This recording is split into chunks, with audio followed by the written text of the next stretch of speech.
संजय राऊत यांनी उपमुख्यमंत्री देवेंद्र फडणवीस यांच्यावर अप्रत्यक्षपणे भाष्य करत मोठे विधान केले आहे.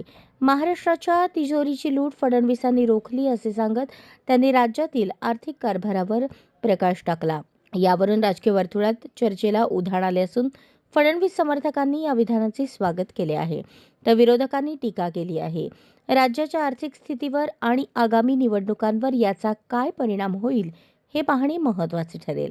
या राजकीय घडामोडींची संपूर्ण माहिती जाणून घेण्यासाठी व्हिडिओ नक्की पहा.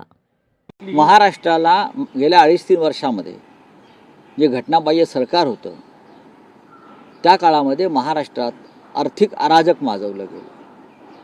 म्हणजे 500 कोटीचं टेंडर असेल तर ते 5,000 कोटीपर्यंत वाढवायची कामं केली. कंत्राटदाराकडून, ठेकेदाराकडून टेंडर निघण्याआधीच, वर्क ऑर्डर निघण्याआधीच 500 कोटी 600 कोटी घेऊन मोकळा व्हायचं.